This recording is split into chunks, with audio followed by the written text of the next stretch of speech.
Assalamualaikum warahmatullahi wabarakatuh. Semangat membaca. Ya, ini kita lanjutkan membaca Menjadi Guru Penggerak Merdeka Belajar karangan Profesor Dr. Haji E. Mulyasa MPD.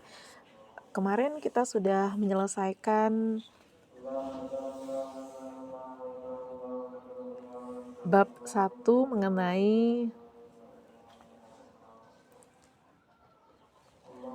pendahuluan. Nah, kali ini kita masuk pada bab 2 dengan judul Hakikat Guru Penggerak Merdeka Belajar. Di sini kita disajikan dengan ilustrasi gerakan guru penggerak, di mana ada 2 orang guru dan ada 2 buah tabel dengan sebelah kiri guru biasa, sebelah kanan adalah sosok guru penggerak. Nah, kita lihat bersama ya, di mana letak bagaimana beliau mengilustrasikannya seperti itu. Di sini dapat terlihat bahwa guru biasa yang sebelah kiri mulut besar banyak ceramah atau banyak memberitahu, sementara kalau guru penggerak mulut kecil sedikit ceramah, peserta didik banyak yang mencari tahu. Tetapi untuk guru biasa atau guru sebelah kiri ya, telunjuk jentik sering menyalahkan, itu sama dengan peserta didik kurang kreatif ya. Tapi kalau seandainya beliau adalah seorang guru penggerak, ini ya beliaunya ya yang seorang guru penggerak, tangan terbuka. Nah, kalau ini kan telunjuknya terlihat nih, telunjuknya yang diangkat-angkat gitu ya. Tetapi kalau guru penggerak, tangan terbuka welcome, menunjukkan kepada peserta didik untuk selamat datang atau terhadap kesalahan gitu ya. Artinya peserta didik tidak dituntut untuk selalu benar, tetapi bagaimana peserta didik itu menjadi lebih kreatif. Kemudian yang ketiga, sosok guru biasa mata sipit, yaitu kurang memperhatikan peserta didik yang memerlukan motivasi. Sementara kalau guru penggerak mata lebar, yaitu memperhatikan peserta didik yang memerlukan motivasi. Karena setiap anak itu unik dan berbeda, tentu treatment yang kita berikan kepada setiap siswa juga akan berbeda. Dan yang berikutnya telinga kecil, kalau di sini telinga besar. Nah, ini kita dapat langsung menerjemahkan ya, kalau telinga kecil berarti kurang mendengarkan keluhan dan kebutuhan peserta didik yang memiliki kekhasan masing-masing. Tadi sudah sempat kita singgung. Telinga besar adalah sosok orang-orang yang mendengarkan keluhan dan kebutuhan peserta didik yang memiliki kekhasan masing-masing. Setiap peserta didik itu unik dan mereka butuh didengarkan, begitu ya, butuh didengarkan dan diperlakukan sesuai dengan kebutuhan mereka. Baik, kita lanjutkan. Nah, di sini berbeda dengan menteri-menteri pendidikan sebelumnya yang selalu mengutak-atik kurikulum, Menteri Pendidikan dan Kebudayaan Nadiem Anwar Makarim ini bentar ya. Artinya oke. Nih. Nah, ini dia, kita jauhkan sedikit jaraknya. Nadiem Anwar Makarim sepertinya lebih tertarik pada urusan guru, bahkan dengan lantang dia mengungkapkan bahwa dampak dari reformasi pendidikan yang paling besar ada pada gerakan guru penggerak. Dampaknya lebih besar dari kurikulum, kebijakan maupun anggaran yang dilakukan pemerintah. Oleh karena itu, Mas Menteri Nadiem menyarankan agar guru penggerak bisa dijadikan gerakan di masing-masing sekolah. Guru penggerak ini ada beda dari yang lain dan ada di semua unit pendidikan. Baik di sekolah maupun di universitas, paling tidak minimal 1 guru penggerak yang berbeda dengan guru lainnya. Berkaitan dengan hal tersebut, Mendikbud, nah ini dia, Mendikbud Nadiem Anwar Makarim pada tahun 2019 tanggal 26 bulan November dalam pidatonya pada Hari Guru Nasional mengemukakan bahwa Hari Guru Nasional itu suatu hari yang sangat bermakna sebab tidak ada artinya apapun reformasi pendidikan tanpa pergerakan guru. Ada 2 poin penting, pertama merdeka belajar, kedua guru penggerak. Masih ada salah yang mengira jika peningkatan kualitas pendidikan hanya dilakukan oleh pemerintah, dan banyak orang yang mengira bahwa reformasi dan peningkatan kualitas pendidikan itu suatu hal yang hanya dilakukan pemerintah atau berdasar kurikulum saja. Kebijakan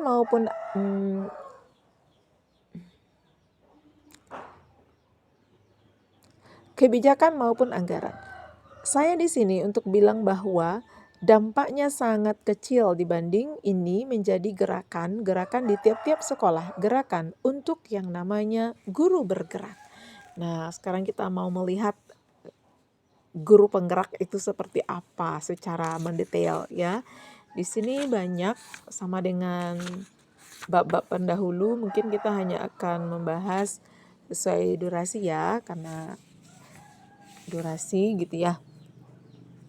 Baik, kita mau melihat guru penggerak. Guru penggerak sebuah istilah yang sedang ngetop, bukan hanya dalam dunia pendidikan tapi juga dalam kehidupan masyarakat. Karena istilah ini dilontarkan oleh Mas Menteri Nadiem Makarim dalam berbagai kesempatan, terutama setelah mengikuti upacara peringatan Hari Guru di halaman gedung Mendikbud, Senin 25 November 2019. Istilah guru penggerak sebenarnya bukan hal yang baru, berbagai tokoh sudah lama mengemukakan. Sebut saja misalnya Rogers pada tahun 1962, tokoh inovasi atau Ki Hajar Dewantara, tokoh taman siswa. Dalam praktik pendidikan juga guru penggerak sudah biasa dilakukan. Karena tugas guru adalah memotivasi peserta didik untuk bergerak aktif baik secara fisik maupun psikis. Sehingga ada istilah cara belajar siswa aktif yang hilang ditelan masa. Meskipun ajarannya masih mewarnai praktik pendidikan kita, hanya saja ganti istilah karena ganti proyek. Jadi bisa juga dikatakan bahwa guru penggerak ini merupakan CBSA atau Student Active Learning. Itu juga hanya kali ini menjadi program dan target menteri sehingga sedikit berbeda dari yang biasanya. Menurut Nadiem, guru penggerak adalah guru yang lebih mengutamakan peserta didik dibandingkan apapun, bahkan karirnya sendiri. Hal tersebut berlaku pula untuk pembelajaran yang diampunya. Oleh karena itu, dia akan mengambil tindakan-tindakan tanpa disuruh dan tanpa diperintah untuk melakukan yang terbaik bagi muridnya. Mas Menteri juga mencontohkan tentang orang tua penggerak yang memiliki tujuan yang sama dengan guru penggerak, yaitu semua yang terbaik untuk peserta didik. Memperhatikan isi pidato Mas Menteri Nadiem dapat dikemukakan bahwa guru penggerak adalah guru yang terbiasa melakukan tindakan-tindakan kreatif, inovatif, tanpa disuruh dan tanpa diperintah untuk memberikan yang terbaik bagi peserta didik. Dengan demikian, guru penggerak bisa juga disebut sebagai inovator di sekolah.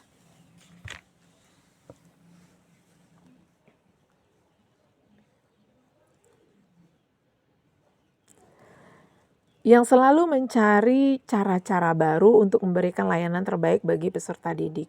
Guru penggerak diharapkan mampu melakukan berbagai macam inovasi dan ingat bahwa tidak semua inovasi itu harus sukses. Banyak inovasi yang dilakukan mungkin tidak selalu berhasil, tetapi terus mencoba apa yang dilakukan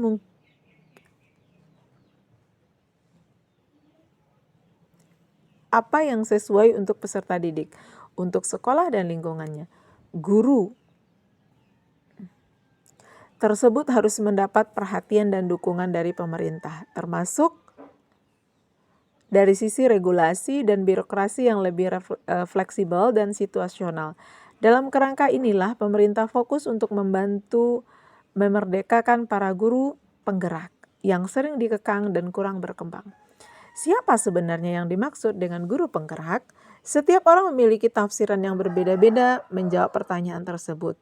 Di media sosial, offline maupun online, di media-media nasional hingga dalam obrolan-obrolan ringan di sekolah atau bahkan di kantin sekolah, salah satu gambaran guru penggerak versi Mas Menteri adalah guru tersebut memiliki karakteristik yang unik dan terkesan nakal. Kita dapat menyimpulkan pastinya kenakalan guru tersebut erat kaitannya dengan kreativitas dalam inovasi pembelajaran. Indonesia memiliki banyak guru hebat. Setiap tahun dapat kita saksikan dalam lomba-lomba guru berprestasi atau GUPRES, lomba karya tulis ilmiah KTI, lomba inovasi pembelajaran dan lomba pengalaman terbaik atau best practice, dan perlombaan-perlombaan lainnya. Baik tingkat kecamatan, kabupaten, atau kota, provinsi sampai tingkat nasional. Peserta lomba-lomba tersebut biasanya guru-guru kreatif yang di sela-sela kesibukannya melaksanakan pembelajaran masih sempat berkreasi dan berimprovisasi untuk mencari sesuatu yang terbaik dalam melayani peserta didik. Sehingga terkumpul ratusan, ribuan, bahkan jutaan karya inovatif dari paling sederhana sampai yang paling kompleks. Di media-media sosial, baik offline maupun online, meskipun mereka selalu berbenturan dengan aturan-aturan yang kurang memberi kebebasan. Guru-guru tersebut dapat menjadi cikal bakal guru penggerak yang mengawali penyebaran inovasi guru penggerak. Dari satu guru ke guru yang lainnya, dari satu sekolah ke sekolah lainnya, dan seterusnya. Guru-guru penggerak inilah yang menjadi cikal bakal perubahan pola berpikir Merdeka Belajar di sekolah. Guru penggerak adalah guru yang kreatif dan inovatif yang senantiasa menjadi aktor perubahan dan peningkatan mutu pendidikan di sekolahnya. Memiliki semangat pembelajar, aktif meningkatkan kompetensinya baik melalui organisasi profesi maupun melalui forum-forum ilmiah yang dilaksanakan oleh pemerintah. Guru penggerak juga aktif secara mandiri mencari berbagai informasi serta mau berbagi ilmu dan pengetahuan kepada rekan-rekan sejawatnya pada komunitas mereka baik secara luring maupun daring. Bapak Pendidikan Nasional Ki Hajar Dewantara pada tahun 1940 dalam buku Pusara mengingatkan bahwa tidak perlu menyeragamkan semua hal dalam pendidikan. Karakteristik dan perbedaan peserta didik harus diperhatikan dan diakomodasi. Guru harus mampu melayani semua kebutuhan peserta didik yang unik dan berbeda-beda. Peserta didik datang dan pergi, tetapi guru tetap di tempatnya untuk memformulasi pembelajaran dan pola pendidikan yang akan diberikan pada peserta didik. Setiap peserta didik memiliki karakteristik yang berbeda dari generasi ke generasi yang memberi tantangan, tugas serta tuntutan peran yang berbeda terhadap guru. Oleh karena itu, dalam rangka melakukan perbaikan layanan secara berkesinambungan, guru dituntut untuk terus bergerak, mencari model belajar, dan menyesuaikannya dengan karakteristik peserta didik, tanpa harus ada tagline guru penggerak. Hal ini perlu ditegaskan karena dalam kenyataannya guru sulit sekali untuk berkreasi, banyak tugas administrasi dan evaluasi pembelajaran yang membelenggu guru untuk maju dan susah untuk berkiprah, yang akhirnya terjebak dalam penyeragaman model, strategi, materi, dan penilaian belajar peserta didik. Pernyataan Mas Menteri Nadiem Makarim pada guru Indonesia agar bertransformasi menjadi guru penggerak sebenarnya adalah upaya mengembalikan peran guru sesuai ajaran Bapak Pendidikan Nasional Ki Hajar Dewantara.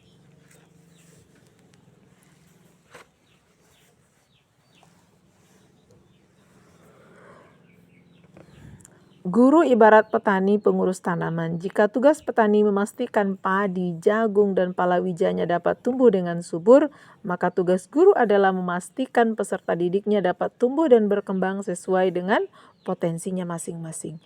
Tugas guru salah satunya adalah mempersiapkan masa depan peserta didik, sehingga guru harus benar-benar memahami pemetaan potensinya.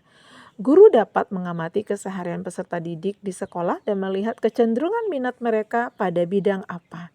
Misalnya, seorang peserta didik terlihat menonjol dalam bidang seni musik. Guru dapat memberikan motivasi agar terus berlatih dan memperbaiki lantunan suaranya. Guru yang mempunyai kompetensi bernyanyi di sekolah bisa turut membimbing, mengarahkan, dan memberikan informasi-informasi kompetisi yang berkaitan dengan menyanyi. Jika sekolah tidak memiliki cukup guru yang kompeten dalam bidang musik, guru dapat menyarankan kepada orang tua agar peserta didik ikut bergabung dalam sanggar seni musik. Begitu pula pada bidang lain, misalnya menari, olahraga, menulis, teknik komputer, merakit mesin, dan programming. Pengembangan bakat dan minat peserta didik merupakan bagian penting dalam pendidikan, baik di dalam intra maupun ekstrakurikuler. Hal ini penting karena bakat dan minat yang tidak berkembang dengan baik hanya akan terpendam dalam diri peserta didik. Mereka ragu, bahkan takut melangkah lebih jauh dengan bakat dan minatnya. Karena pembelajaran yang diikuti hanya menuntut kemampuan intelektual yang ditunjukkan dengan perolehan nilai akademik atau angka yang tinggi. Dalam kerangka inilah pentingnya kehadiran guru penggerak yang seringkali idenya tampak gila dan luar biasa, melampaui batas-batas normal, tetapi dengan guru semacam inilah sebenarnya peserta didik mempertaruhkan masa depannya, bahkan mempercepat kesuksesannya. Guru penggerak harus dapat memperhatikan semua aspek tersebut. Ia harus mampu menggali dan mengembangkan berbagai potensi peserta didik yang tidak terbatas. Yang tidak terbatas pada perolehan nilai dalam bidang akademik. Dalam pada itu, guru penggerak juga harus menjadi contoh dan teladan bagi peserta didik dan warga sekolah lainnya sehingga dapat menginspirasi dalam membangun karakter yang baik. Guru penggerak juga harus mampu menciptakan lingkungan yang kondusif, serta suasana belajar dan pembelajaran yang menyenangkan, dan dapat memotivasi seluruh peserta didik untuk menjadi sesuatu yang lebih baik lagi, baik dirinya maupun lingkungannya. Tugas tersebut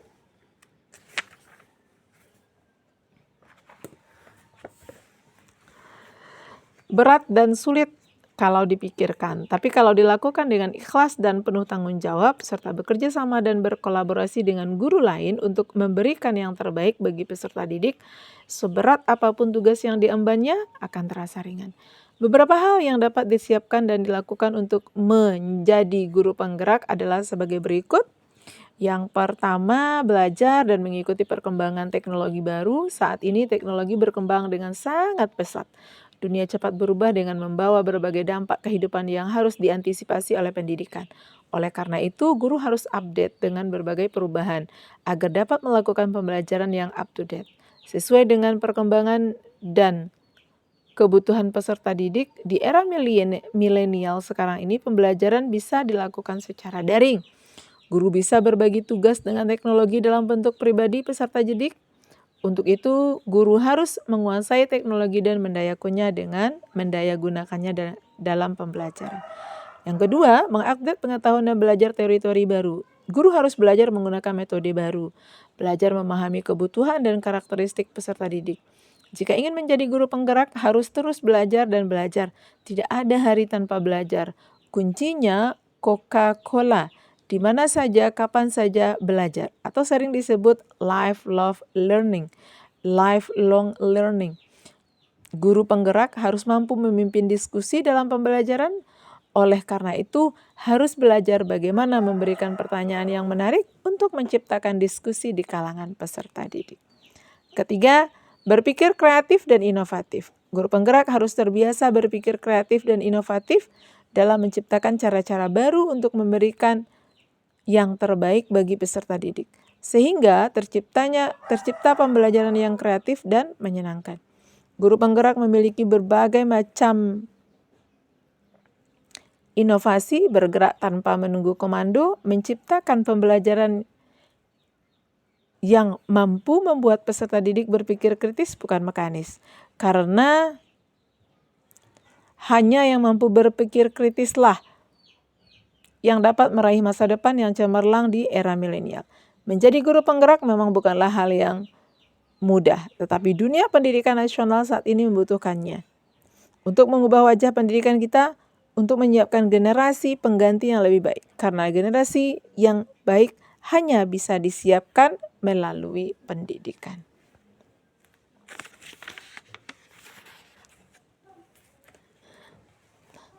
Dan yang keempat, menjalin hubungan baik dengan peserta didik. Hubungan interpersonal yang demokratis antara peserta didik dengan guru perlu diciptakan agar peserta didik bisa lebih semangat belajar dan semangat berlatih dalam merancang aktivitas, baik secara individu maupun kelompok. Menurut pengamatan di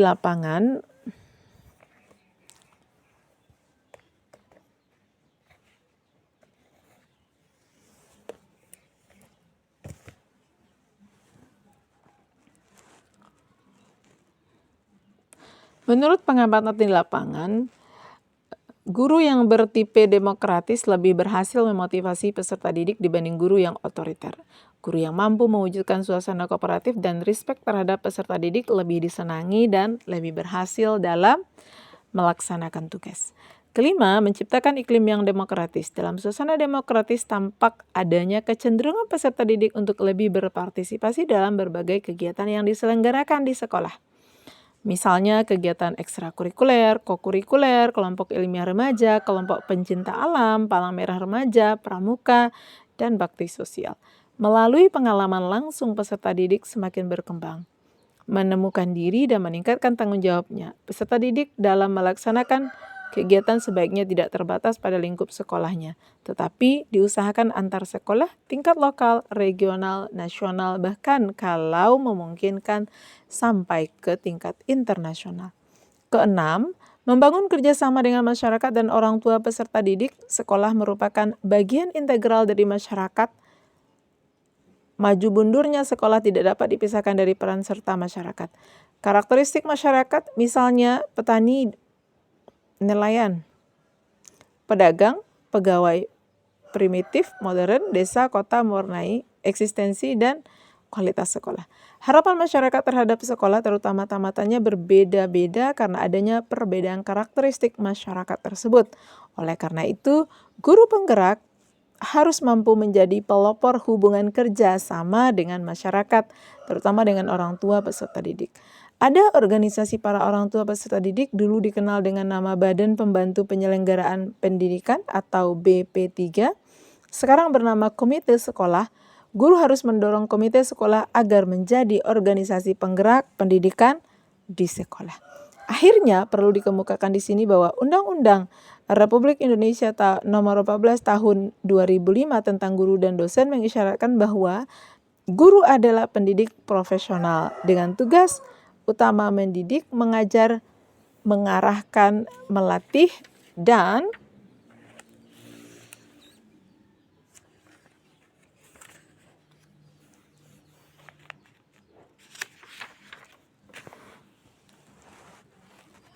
menilai. Kemudian guru juga pihak yang akan mengevaluasi peserta didik pada pendidikan anak usia dini, jalur pendidikan formal, pendidikan dasar, dan pendidikan menengah.